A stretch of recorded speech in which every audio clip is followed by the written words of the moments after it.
నమస్కారం వార్తలకు స్వాగతం ముందుగా ముఖ్యాంశాలు తెలుగు జాతి సౌర పరాక్రమణను తెలుగు జాతి గొప్పతనాన్ని మా తెలుగు తల్లి మల్లెపూదండ పాటలో తెలియజేసిన గొప్ప సాహితీవేత్త శంకరంబాడి సుందరాచార్యులు పేర్కొన్న రాయలసీమ రంగస్థలి చైర్మన్ గుండాల గోపీనాథ్ రెడ్డి తిరుపతి నగరంలో ప్రజలకు వేసవి కాలంలో తాగునీటి సమస్య తలెత్తకుండా అన్ని చర్యలు తీసుకోవాలి అధికారులను ఆదేశించిన నగరపాలక సంస్థ కమిషనర్ మౌర్య స్వర్ణ ఆంధ్ర 2047 విజన్లో భాగంగా జిల్లాలో నియోజకవర్గాల వారీగా 2024 నుండి 2028-29 వరకు అవసరమైన కార్యాచరణ ప్రణాళికలను మే 31లోపు సిద్ధం చేయండి పేర్కొన్న చిత్తూరు జిల్లా కలెక్టర్ సుమిత్ కుమార్. వార్తల్లోని వివరాలు. తెలుగు జాతి సౌర పరాక్రమణను తెలుగు జాతి గొప్పతనాన్ని మా తెలుగు తల్లి మల్లెపూదండ పాటలో తెలియజేసిన గొప్ప సాహితీవేత్త శంకరంబాడి సుందరాచార్యులని రాయలసీమ రంగస్థలి చైర్మన్ గుండాల గోపీనాథ్ రెడ్డి అన్నారు. ఆంధ్రప్రదేశ్ రాష్ట్ర గేయం మా తెలుగు తల్లికి మల్లెపూదండ గేయాన్ని రచించిన రచయిత సాహితీవేత్త శంకరంబాడి సుందరాచార్యుల 48వ వర్ధంతిని పురస్కరించుకుని తిరుపతి లక్ష్మీపురం కూడలిలోని ఆయన విగ్రహానికి రాయలసీమ రంగస్థలి చైర్మన్ గుండాల గోపీనాథ్ రెడ్డి ఆధ్వర్యంలో పూలమాలలు వేసి ఘన నివాళులర్పించారు. ఈ సందర్భంగా ఆయన మాట్లాడుతూ శంకరంబాడి సుందరాచార్యులు బహుముఖ ప్రజ్ఞాశాలి అని పేర్కొన్నారు. బ్రతుకు తెరువు కోసం అనేక ఉద్యోగాలు చేసినా ఆయన ఎక్కడ ఆత్మవిశ్వాసాన్ని వదులుకోలేదన్నారు. మదనపల్లిలో విద్యాభ్యాసం చేసి తిరుపతిలోని నివాసముంటూ అనేక రచనలు చేశారని గుర్తు చేశారు. ఆయన రచనలు తెలుగు భాషా సాహిత్యాన్ని ఇనుమడింపజేశాయని కొనియాడారు. ఈ కార్యక్రమంలో రంగస్థలి చైర్మన్ గుండాల గోపీనాథ్ రెడ్డి, కార్యదర్శి కెఎన్ రాజా, సభ్యులు తొండమనాటి సుబ్రహ్మణ్యం రెడ్డి, బ్రహ్మానంద రెడ్డి, రాజశేఖర్ రెడ్డి తదితరులు పాల్గొన్నారు. మా తెలుగు తల్లికి మల్లెపూదండ గేయ రచయిత ప్రసన్న కవి శంకరంబాడి సుందరాచార్యులు గారి వర్ధంతి సందర్భంగా ఈరోజు రాయలసీమ రంగస్థలి అలాగే తిరుపతిలో ప్రతి శనివారం గోవిందనామాలు స్మరిస్తూ నగర సంకీర్తన మండలి సభ్యుల చేత ఈరోజు శంకరంబాడి విగ్రహానికి పుష్పాలంకరణ చేసి ఘన నివాళి అర్పించాము. ముఖ్యంగా శంకరంబాడి సుందరాచార్యులు గారు మన తిరుపతి వాసి కావడం మనకు ఎంతో సంతోషదాయకము. ఈ వెంకటేశ్వర విశ్వవిద్యాలయం వారు ఆయనకు ప్రసన్న కవి బిరుదుతో సత్కరించారు. అలాంటి మహనీయుడు శంకరంబాడి సుందరాచార్యులు గారు. ఇక్కడ మన ఫ్లైఓవర్కు ముందుగా ఈ సర్కిల్లో శంకరంబాడి సుందరాచార్య గారి విగ్రహము ఉండింది. అప్పుడు చుట్టుపక్కల స్పీకర్లు పెట్టి ఉదయం పూట సుప్రభాతం మా తెలుగు తల్లి మల్లెపూదండ గేయాల్ని మనకు వినిపించేవారు. అప్పుడు ఈ రోడ్డు ఈ ఫ్లైఓవర్ కారణంగా తీసి ఇప్పుడు పక్కన పెట్టారు విగ్రహాన్ని.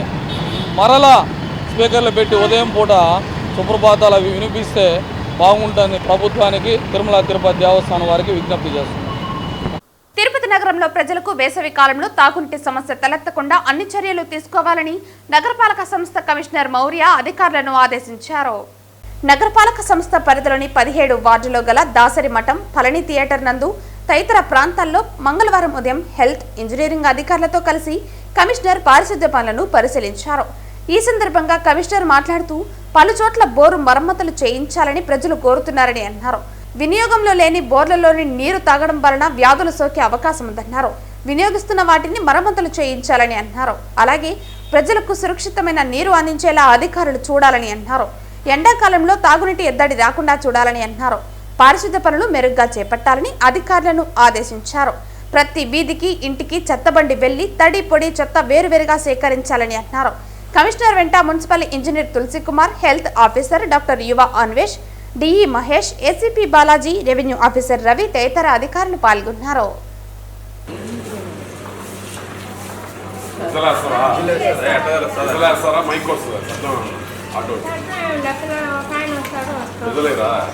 సింగపూర్లో చదువుకుంటున్న పవన్ కళ్యాణ్ కుమారుడు మార్క్ శంకర్ స్కూల్లో జరిగిన అగ్ని ప్రమాదంలో గాయపడ్డారు.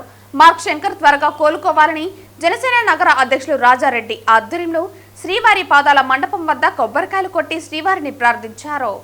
సింగపూర్లో చదువుకుంటున్న పవన్ కళ్యాణ్ కుమారుడు మార్క్ శంకర్ స్కూల్లో జరిగిన అగ్ని ప్రమాదంలో గాయపడ్డారు.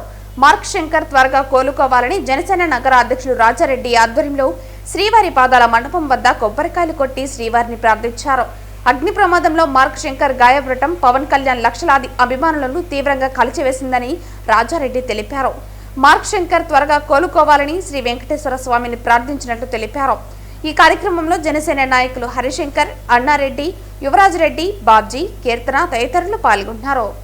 కోట్లాది మంది అభిమానుల గుండె చప్పుడు, ఎవరి పేరు చెప్తే కోట్లాది మంది అభిమానులు ప్రజలు పులకరించిపోతారో అలాంటి మా నాయకుడు జనసేన పార్టీ అధ్యక్షులు పవన్ కళ్యాణ్ గారి కుమారుడు శంకర్ గారు సింగపూర్లో కాలేజీలో స్కూల్లో చదువుతూ అగ్ని ప్రమాదం జరిగింది. శంకర్ నిండు నూరేళ్లతో ఉండాలని చెప్పని ఆ కలియుగ వెంకటేశ్వర స్వామి ఆశీస్సులు ఎల్లవేళలా మా శంకర్ గారికి ఉండాలని చెప్పి ఈరోజు తిరుపతి పాదాల మండపం దగ్గర టెంకాయలు కొట్టి ఏడుకొండల స్వామిని వేడుకున్నాం. దేవుడా, మా అధ్యక్షులైన కుమారుణ్ణి క్షేమంగా చూడు, ఏ ఆపద లేకుండా చూడు, నిండు నూరేళ్లు బతకాలి, కోట్లాది మంది అభిమానులకి వాళ్ళు ఒక బాసటగా నిలబడాలి. పవన్ కళ్యాణ్ గారికి ప్రజలకి ఏమన్నా జరిగితేనే తట్టుకోలేరు. అటువంటి ఆయన ఈరోజు ఆయన కుమారుడికి ఇలాంటి అగ్ని ప్రమాదం జరగడం చాలా బాధాకరంగా ఉంది. వెంకటేశ్వర స్వామి ఆశీస్సులతో అతను నిండు నూరేళ్ళు ఉండాలి, అతను వాళ్ళ కుటుంబం అంతా బాగుండాలని చెప్పి ఈరోజు కోరుకోవడం జరిగింది. కన్న బిడ్డకి ఇంత జరిగా కూడా సింగపూర్కి రమ్మని చెప్పి వెంటనే వెళ్ళిపోవాలని చెప్పిస్తే కూడా ప్రజలకు ఇచ్చిన మాట కోసం, గిరిజన ప్రజలకి నేను మాట ఇచ్చాను, 2 రోజులు ఇక్కడ పర్యటిస్తాను, వాళ్ళ కష్టాలు తెలుసుకుంటానని చెప్పి బిడ్డకి ఈ విధంగా జరిగా కూడా ఆయన ఈరోజు కూడా ఆ యొక్క పర్యటన పూర్తి చేసుకొనే మళ్ళీ నేను బయలుదేరుతానని కూడా అధికారులకు చెప్పడం జరిగింది.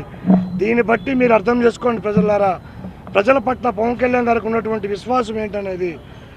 కుటుంబాన్ని సైతం పక్కన పెట్టి ప్రజల కోసం నిలబడ్డ ఏకైక నాయకుడు మా జనసేన పార్టీ అధ్యక్షులు పవన్ కళ్యాణ్ గారు.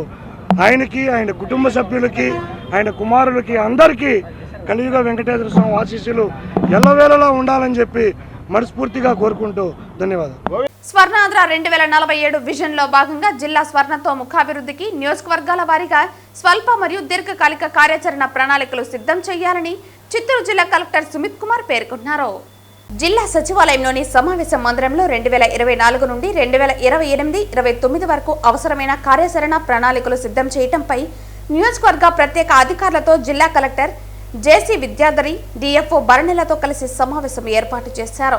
ఈ సందర్భంగా కలెక్టర్ మాట్లాడుతూ రాష్ట్ర ముఖ్యమంత్రి నారా చంద్రబాబు నాయుడు స్వర్ణాంధ్ర 2047 విజన్ లో సాధనకు చేపట్టాల్సిన అంశంపై కార్యాచరణను ప్రకటించడం జరిగిందని, ఇందులో భాగంగా నియోజకవర్గ స్థాయిలో కార్యాచరణ ప్రణాళికలను నియోజకవర్గ ప్రత్యేక అధికారులు తయారు చేసి మే 31 లోపు సమర్పించాలని, కార్యాచరణ ప్రణాళికలు సిద్ధం చేయడంలో ప్రత్యేక అధికారులకు మండల స్థాయి అధికారులు మరియు సచివాలయ సిబ్బంది సహకారం అందించాలని ఆదేశించారు.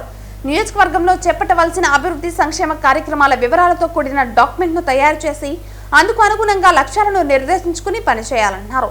విద్య, వైద్య, పారిశ్రామిక, వ్యవసాయ, ఉద్యాన నైపుణ్యాభివృద్ధి, మౌలిక వస్తువుల కల్పన మొదలగు రంగాల అభివృద్ధికి ప్రణాళికలు సిద్ధం చేసే సమయంలో మండల అధికారులు స్థానిక ప్రజా ప్రతినిధులను సమన్వయం చేసుకుని డాక్యుమెంట్ రూపంలో తయారు చేసి పంపాలని సూచించారు. కొన్ని నియోజకవర్గాలలో విద్యారంగానికి సంబంధించి డిగ్రీ కళాశాలలు, కేజీవీబీ పాఠశాలలో అదనపు గదుల ఏర్పాటు అవసరమవుతున్నవని, వైద్య రంగానికి సంబంధించి 100 పడకల ఆసుపత్రుల నిర్మాణం, మౌలిక వస్తువుల కల్పన, అంగన్వాడీ భవనాల మరమ్మతులు, అదనపు భవనాల నిర్మాణం, తాగునీటి ఏర్పాటు, పరిశ్రమల ఏర్పాటు, ఉద్యాన శాఖలో నైపుణ్యాభివృద్ధి శిక్షణ, డ్రిప్ల మంజూరు, యువతకు ఉపాధి కల్పన లాంటి అంశాలను క్షుణ్ణంగా పరిశీలించి నివేదికలను తయారు చేయాలన్నారు. నియోజకవర్గ స్థాయిలో ప్రస్తుత పరిస్థితులు, అవసరమైన అంశాలను జిల్లా స్థాయిలో తయారు చేసిన ఫార్మెట్లో వివరంగా పూరించి పంపాలన్నారు. స్వల్ప మరియు దీర్ఘకాలిక ప్రణాళికలను తయారు చేసి పంపాలని, సాధ్యమైనంత వరకు జిల్లా స్థాయిలో లక్ష్యాలను సాధించడానికి మంజూరు ఉత్తర్వులు ఇవ్వడం జరుగుతుందని, రాష్ట్ర స్థాయిలో పరిష్కరించే అంశాలను ఉన్నత అధికారులకు పంపడం జరుగుతుందన్నారు. ఈ సమావేశానికి సిపిఓ సాంబశివారెడ్డి, జడ్పీసీఈఓ రవికుమార్ నాయుడు, PRRWSCEలు Chandrasekhar Reddy, Vijay Kumar, DRDA DWMA housing, ICDS పీడీలు శ్రీదేవి, రవికుమార్, గోపాల్ నాయక్, వెంకటేశ్వరి, జిల్లా వ్యవసాయ, ఉద్యాన, పశు సంవర్ధక, పట్టు పరిశ్రమల శాఖ అధికారులు మురళీకృష్ణ, మధుసూదన్ రెడ్డి, ఆరిఫ్, శోభారాణి తదితర అధికారులు పాల్గొన్నారు. విభిన్న ప్రతిభావంతుల సంక్షేమానికి కేంద్ర ప్రభుత్వం రూపొందించిన చట్టాలను ఖచ్చితంగా అమలు చేయాలని చిత్తూరు జిల్లా DRO మోహన్ కుమార్ ఆదేశించారు. మంగళవారం జిల్లా సచివాలయంలోని DRO ఛాంబర్ నందు గల సమావేశ మందిరంలో విభిన్న ప్రతిభావంతుల సంక్షేమానికి చేపట్టవలసిన అంశాలపై వివిధ శాఖల అధికారులతో డిఆర్ఓ జిల్లా స్థాయి కమిటీ సమావేశం నిర్వహించారు. ఈ సందర్భంగా డిఆర్ఓ మాట్లాడుతూ కలెక్టర్ సుమిత్ కుమార్ ఆదేశాలతో దివ్యాంగుల అభివృద్ధి సంక్షేమానికి జిల్లా స్థాయి సమావేశం ఏర్పాటు చేశారు. ఈ కార్యక్రమానికి విభిన్న ప్రతిభావంతుల శాఖ ఏడీ శ్రీనివాస్, వివిధ శాఖల అధికారులు తదితరులు పాల్గొన్నారు. ఈ సందర్భంగా డిఆర్ఓ మాట్లాడుతూ ప్రభుత్వం విభిన్న ప్రతిభావంతుల సంక్షేమాన్ని దృష్టిలో ఉంచుకుని గతంలో ఉన్న చట్టాలను సవరించి 2016 సంవత్సరంలో కొత్తగా చట్టాన్ని రూపొందించారని అన్నారు. ఈ చట్టాన్ని అనుసరిస్తూ వివిధ శాఖల ద్వారా విభిన్న ప్రతిభావంతుల అభివృద్ధి సంక్షేమం కోసం అమలు చేయవలసిన కార్యక్రమాలకు కార్యాచరణ తయారు చేసి అమలు చేయాలన్నారు. రాష్ట్ర ప్రభుత్వం దివ్యాంగుల సంక్షేమం కొరకు చేపడుతున్న పథకాలను పటిష్టంగా అమలు చేయాలని సూచించారు. ప్రతి ప్రభుత్వ కార్యాలయంలో ర్యాంప్ల ఏర్పాటు, వీల్ చైర్లను అందుబాటులో ఉంచాలని, బస్, రైల్వే పాస్ సౌకర్యం కల్పించాలని, సబ్సిడీ రుణాలను మంజూరు చేయాలని, కమ్యూనిటీ హాల్, స్కిల్ డెవలప్మెంట్ సెంటర్లు ఏర్పాటు చేయాలని సంఘ నాయకులు డిఆర్ఓను కోరారు. ఈ సమావేశంలో ZP CEO Ravikumar Naidu, PRS Chandrasekhar Reddy, DM and HO Sudharani, ICDS Venkateswari, Samagra Shiksha APC Venkataramana, ECHS Padmanjali Devi తదితర అధికారులు పాల్గొన్నారు.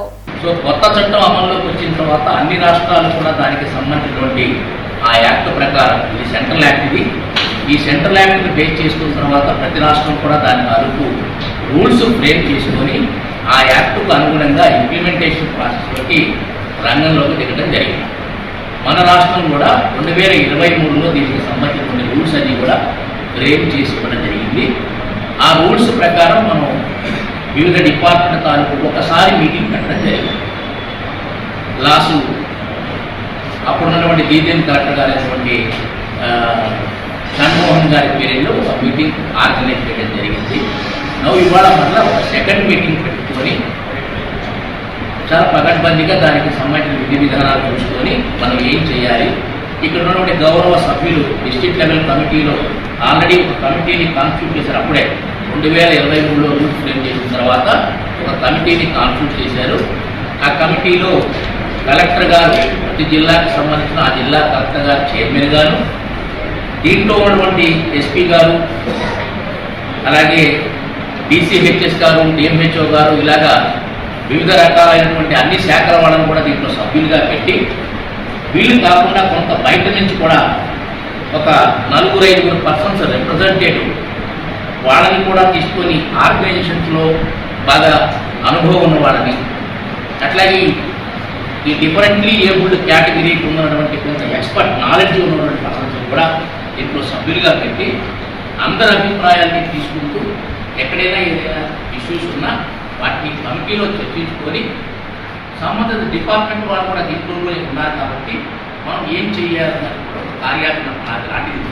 చిత్తూరు జిల్లా వీకోట మండలంలో వారం రోజుల క్రితం 3.500 గ్రాముల 5 బంగారు బిస్కెట్ల దొంగతనం రాష్ట్రంలో సంచలనం రేపింది. ఫిర్యాదు అందిన 2 రోజుల్లోనే పోలీసులు ఈ కేసును ఛేదించారు. మొత్తం 14 మంది ఈ కేసులో ముద్దాయిలుగా పోలీసులు గుర్తించారు.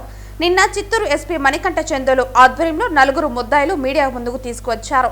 పరారీలో ఉన్న మరో 5 వ్యక్తులను అరెస్టు చేశారు. వారిని కూడా అదుపులోకి తీసుకుని రిమాండ్కు పోలీసులు తరలించారు. మరో 3 పరారీలో ఉన్నట్లు తెలుస్తోంది. పరారీలో ఉన్న వ్యక్తి అరెస్టు భయంతో రాత్రి ఉరివేసుకుని తమిళనాడు రాష్ట్రంలో ఆత్మహత్య చేసుకున్నాడు. తన ఆత్మహత్యకు కారణం స్నేహితులంటూ మృతుడు వాయిస్ రిలీజ్ చేశాడు. మిగిలిన వారిని కూడా త్వరలో పట్టుకుంటామని డీఎస్పీ ప్రభాకర్ తెలిపారు. మొత్తం తమిళనాడు రాష్ట్రం పెర్నామట్, వేలూరుకు సంబంధించిన ముద్దాయిలుగా పోలీసులు గుర్తించారు. త్వరలో కూడా మిగతా నిందితులను అరెస్టు చేస్తామని డీఎస్పీ ప్రభాకర్ తెలిపారు. వీకోటలో నాగినేరి ఘాట్ దగ్గర రాత్రి 9 o'clock సమయంలో ఒక డకాయిట్ జరిగింది. అది మీకు అందరికీ తెలిసిందే. 5వ తారీఖున ముద్దాయిలను 4 అరెస్ట్ చేయడం జరిగింది. వాళ్ళ దగ్గర నుంచి ఆ డకాయిట్లో పోయిన గోల్డ్ మొత్తం రికవర్ చేయడం జరిగింది. నాగేంద్ర ఎస్పీ గారి సమక్షంలో చూపించడం జరిగింది. అందులో భాగంగా మిగిలిన 5 మంది ముద్దాయిలను నిన్నటి దినము వీకోట ఇన్స్పెక్టర్ గారు అరెస్ట్ చేశారు.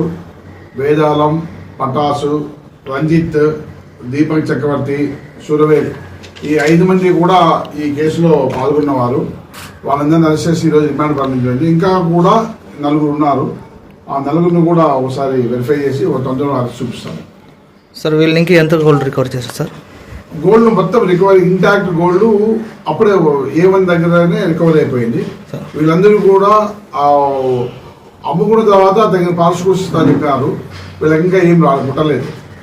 3 కేజీల 150 గ్రాములు ఉన్నాను సార్ బాధ్యతలో, కానీ 3.5 వాళ్ళు ఎక్కడా చెప్పలేదు సార్. వాళ్ళు చెప్పింది, వాళ్ళ బిల్స్ అన్నీ ఇచ్చింది, పెట్టింది, ఏదైతే పెట్టినారో అంతా ఇంటాక్ట్ గోల్డ్ రికవరీ కావడం జరిగింది. ఈ ముద్దాయిలు పేరు నంబర్ 2 కేజీఎఫ్ ప్రాంతానికి సంబంధించిన ఇప్పుడు ఉన్న వేదాలం వచ్చేసి పెన్నంపట్టే పక్కనే కల్లుపల్లి సంథింగ్ ఆ విలేజ్ సంబంధించి పక్కన వాళ్ళే. ఆ వేదాలంకు కాంటాక్ట్ అయితే యాక్చువల్గా ఇందులో A1 జైపాల్ వేదాలం కాంటాక్ట్ చేసినారు. వేదాలం వీళ్ళందరినీ ఎంగేజ్ చేస్తున్నారు. అక్కడ పట్టిన ఫస్ట్లో పట్టుకున్న వాళ్ళు జైపాలు, షణ్ముగం అండ్ బాబు, దాదా కో టీమ్ ఆఫ్ జైపాల్. ఆ బుక్రామ్ వచ్చేసి డ్రైవరు. ఈ అఫెన్స్ చేయడానికి జైపాల్ ప్లాన్ చేసి వేదాలను చెప్పాడు నాకు మనుషులు కావాలని. ఈ వేదాలం ఈ మిగిలినందరినీ కాంటాక్ట్ చేసి దీనిలో తీసుకున్నారు. మంగళవారం ఉదయం వీఐపీ విరామ దర్శన సమయంలో కలియుగ ప్రత్యక్ష దైవం తిరుమల శ్రీ వెంకటేశ్వర స్వామివారిని పలువురు ప్రముఖులు దర్శించుకున్నారు. మంగళవారం ఉదయం వీఐపీ విరామ దర్శన సమయంలో శ్రీవారిని కుటుంబ సభ్యులతో కలిసి దర్శించుకుని మొక్కలు చెల్లించుకున్నారు. దర్శన అనంతరం రంగనాయకుల మండపంలో వేద పండితులు వేద ఆశీర్వచనం అందించగా ఆలయ అధికారులు శ్రీవారి తీర్థ ప్రసాదాలు అందజేశారు. అనంతరం ఆలయం వెలుపల మీడియాతో మాట్లాడుతూ 15 సంవత్సరాల తర్వాత స్వామివారిని దర్శించుకోవటం చాలా సంతోషంగా ఉందని అన్నారు. ప్రస్తుతానికి ఎలాంటి సినిమాలు చేయటం లేదని తెలిపారు. కథ నచ్చితే తప్పకుండా సినిమాలో నటించడానికి సిద్ధంగా ఉన్నానని తెలిపారు. ఇప్పటికీ నేను ఎలాంటి కథలు వినలేదని పేర్కొన్నారు. అలాగే తిరుమల శ్రీవారిని టీమిండియా మాజీ క్రికెటర్ రవి శాస్త్రి దర్శించుకున్నారు. మంగళవారం వీఐపీ ప్రారంభ విరామ దర్శన సమయంలో ఆయన రేమన్ గ్రూప్ చైర్మన్ మరియు మేనేజింగ్ డైరెక్టర్ గౌతమ్ హరి సింగానియాతో కలిసి శ్రీవారి సేవలో పాల్గొన్నారు. టీటీడీ అధికారులు వీరికి స్వాగతం పలికి దర్శన ఏర్పాట్లు చేశారు. అనంతరం రంగనాయకుల మండపంలో పండితులు ఆశీర్వచనం చేసి స్వామివారి తీర్థ ప్రసాదాలను అందజేశారు. Thank you. అదే 15 ఏళ్ళు అయింది కదండి, సో మేము వాళ్ళ దర్శించుకోవాలి స్వామివారిని అని వచ్చాము. సినిమాలో రీఎంట్రీ గురించి ఏమైనా క్లారిటీ ఇస్తారా మేడం? చాలా మంది వెయిట్. అయ్యయ్యో తెలీదండి, అది ఏమీ అనుకోలేదు, జస్ట్ వచ్చాను. సో ఏదైనా బెస్ట్ స్క్రిప్ట్స్ ఏమైనా వస్తే చేయడానికి రెడీగా ఉన్నారా మేడం?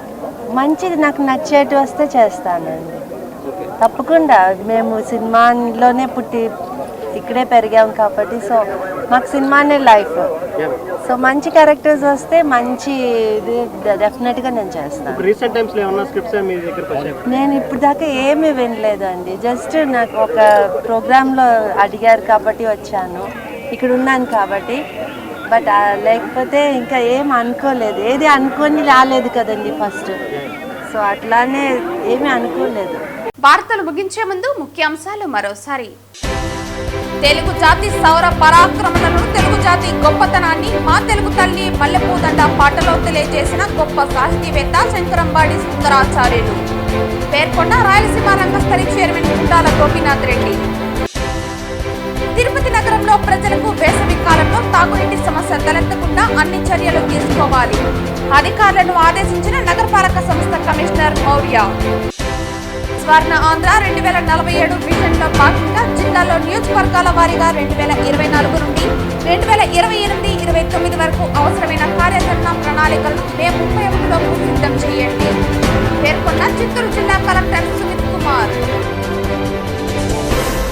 ఈ వార్తలు ఇంతటితో సమాప్తం. తిరిగి వార్తల్లో మళ్ళీ కలుద్దాం. అంతవరకు సెలవు. నమస్కారం.